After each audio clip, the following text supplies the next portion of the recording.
Imagine a world without coins, bills, or digital transfers. A world where the concept of money as we know it did not exist. How did humans survive? How did they trade, work, and acquire the resources they needed? It is hard to imagine today, but for thousands of years, humanity thrived in a system that relied not on currency, but on trust, barter, and mutual obligation. And yet, within that simplicity lay complexity, conflict, innovation, and lessons that continue to echo in our modern financial world. Long before governments, banks, or markets existed, early humans relied on direct exchange. A hunter might trade the spoils of the hunt meat, hides or furs for tools, pottery or food grown by another. Communities operated on necessity and social bonds. The strength of an individual or family depended not on wealth, but on skills, reputation, and reciprocity. Anthropologists note that, in these early systems, fairness was maintained through relationships, reputation, and communal rules, rather than contracts or legal frameworks. As societies grew larger, simple barter became increasingly complicated. Imagine a shepherd with wool who needs grain. The baker with grain may not need wool, but perhaps pottery, or tools, or something else. To solve it, these humans developed intermediary systems.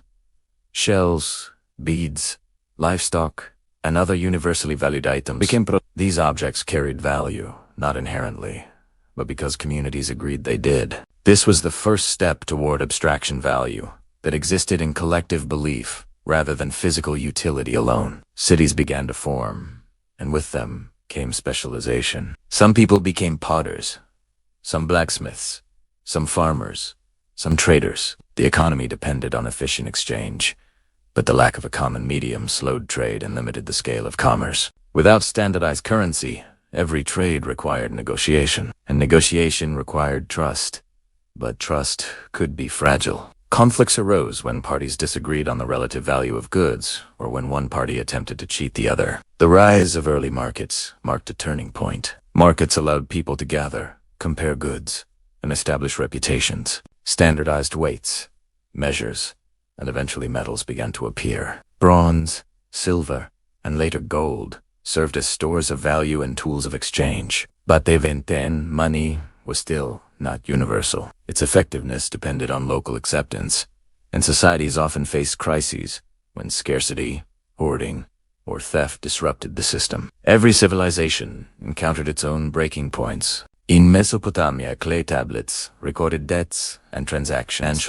In ancient Egypt, grain was used as currency for taxes and wages. Yet even with these innovations, the fundamental problem persisted.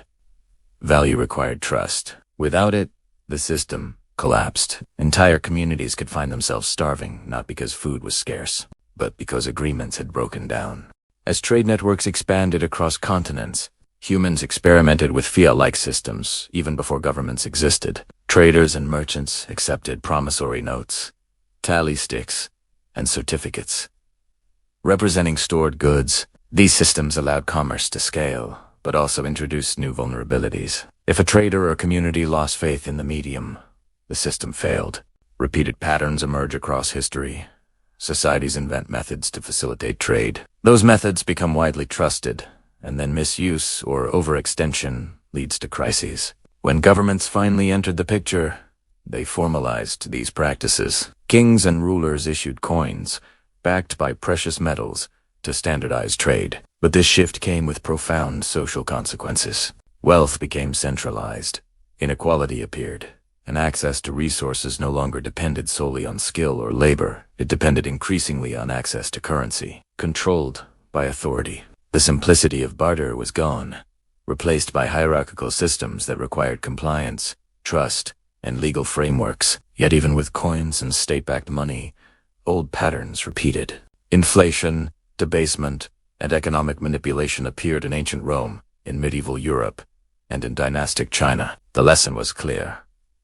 The medium of exchange could change, but human behavior remained predictable. Systems always face stress when trust falters, when ambition outpaces capacity, or when rules favor the few over the many. Fast forward to today, and modern parallels are striking. Money is no longer physical in most cases. Digital banking, credit systems, and cryptocurrencies have created entirely abstract forms of value. Yet, despite sophistication, the principles of trust, belief, and access still govern our economy. When confidence weakens during financial crises, bank failures, or sudden policy changes, the consequences are immediate and severe. History has not eliminated risk. It has only transformed its appearance. So, what can we learn from a time when money didn't exist? First, value is ultimately social, whether barter, metal coins, or digital currency. It exists because people agree it exists. Second, systems depend on trust. Without it, even the most innovative medium fails. Third, abstraction magnifies both potential and risk. The more removed value becomes from tangible resources, the more catastrophic the consequences when belief falters. A warning remains.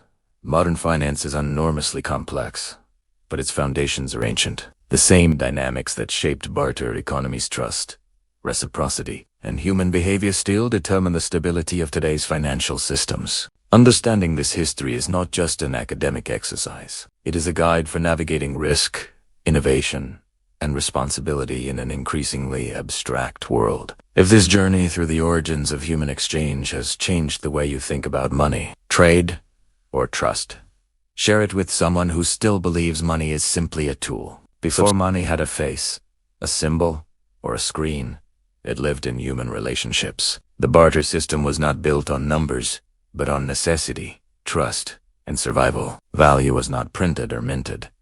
It was negotiated face to face. A person's worth was measured by skill, reliability, and contribution to the community. Exchange depended on mutual need, not accumulation. There were no banks to rescue failure, no contracts to enforce fairness. Only reputation stood between cooperation and collapse. Barter taught early societies a brutal truth. Without trust, trade dies. Without balance, inequality grows. And without restraint, even abundance becomes scarcity. As societies expanded, barter reached its limits, not because it was immoral, but because it was human. Complex needs demanded simpler systems, and abstraction was born. Yet something was lost in that transition. The direct connection between effort and reward began to fade. The memory of exchange as a social act weakened. Modern finance may look advanced, but it still rests on the same fragile foundation. Trust, once personal, is now institutional. Belief, once communal, is now global. And when that belief breaks, history reminds us, systems fall, but human behavior never changes. Be a tool. Subscribe for more explorations into the hidden history of finance, economics, and human behavior. Because understanding the past is the key to navigating the future.